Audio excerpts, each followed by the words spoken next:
Favorite movie? Favorite movie would have to be The Matrix. Yeah, I'm a big sci-fi guy. So, Are you really? Yeah, it's right up my alley. Wow. What about comedies? Favorite comedy? If I had to pick one, Holy Man, Eddie Murphy.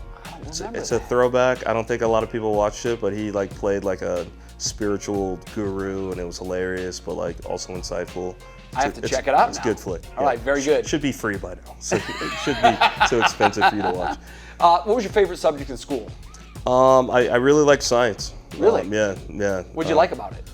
Just that it was exact, that you could always learn more, and when it came down to the numbers, nothing was really changing. So I thoroughly enjoyed that. Least favorite? I feel like the older I get, it's like history, because some of the stuff, like it's, they're asterisk marks now, and it's like, was that actually true? But yeah, memorization for me was just like, whatever. Yeah. Favorite restaurant anywhere in the country, in the United States? Because you go to city, and then I'll give you a couple of Cleveland suggestions. Okay.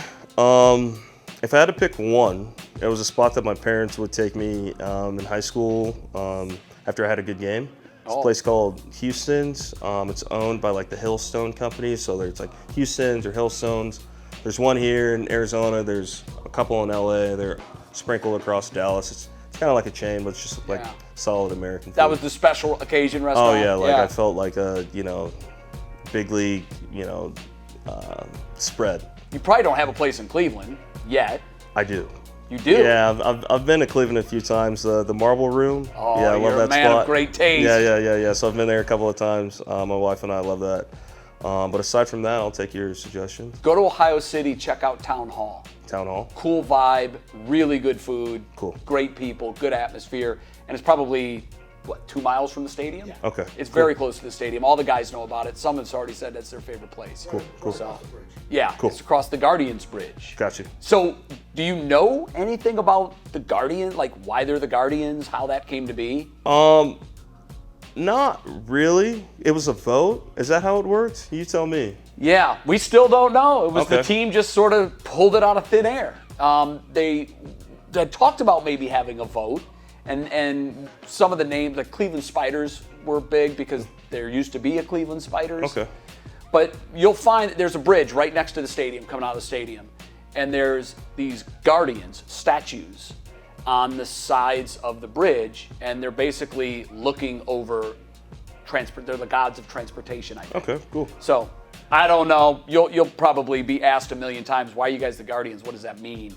So I thought you should at least have a base knowledge of that when your buddies ask. You can go to any concert ever in the history of music. It can be current, past, the Beatles, the Stones. Man, that's nuts. Anybody. You can print the ticket and go back in time. Who are you going to see? Man, I feel like there's a couple popping into my head. Grew up listening to like Barry White because of my parents, so I feel like that would be a blast to see him in action. If I had to pick one, maybe Yanni with the saxophone. That guy's incredible. I feel like I would check him out. He is, but I'm guessing a lot of your teammates probably wouldn't even know who that is. No, yeah, but that's just my mom. Yeah, she growing up like Sunday mornings when it was time to do chores and all that, it was just like blasts in the morning, and it made getting out of bed that much easier. So. That's crazy. What about current music? Have you picked a walk-up song yet? Yeah, I'm thinking about Kid Cudi just because of Cleveland. Nice. Very nice. But if I had to listen to something, it's like similar vibe, like him or like Post Malone, like mellow, but also like it'll fit in there. You'll find that Cleveland's a very diverse city. They have a lot of the range of tastes runs the gamut. Mm-hmm. Oscar Gonzalez last year had one of the coolest ones ever. Yeah, I heard about what that. It was? Yeah, I heard about SpongeBob. Yeah. Mm-hmm. Like it didn't suck, I gotta tell you.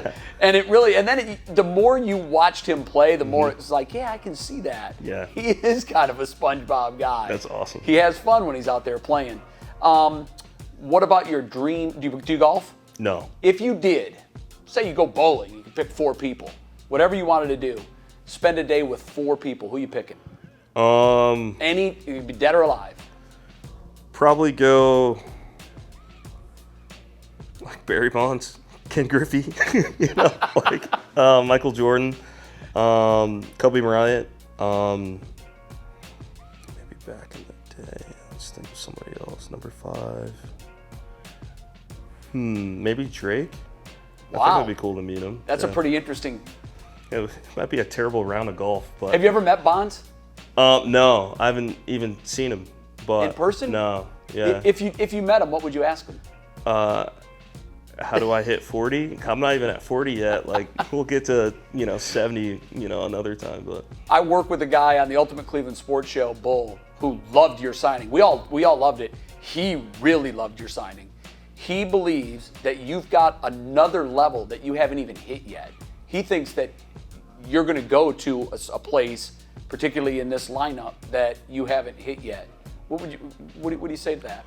Well, it's like across my career, I can look at like 6-week stretches where I'm just like the best in the game. And what like a saying goes is like you always have 6 weeks of good ball, you have 6 weeks of bad ball. And it's like what you do with the 6 weeks in between that either makes you or breaks you as a big leaguer. So like I feel like if I can stretch that out to like 10 good weeks, you'd look back at my season, it'd be incredible. So hopefully with the lineup around me, a couple more sac flies, a couple more infield balls getting through. I can, virtually stay the same player, but just be rewarded for who I am. Seems like a great place to do it. How will the shift affect you? I got crushed last year. I feel like a lot of lefties did, but even mentally trying to work away from it, like shaping your swing to not pull the ball hard.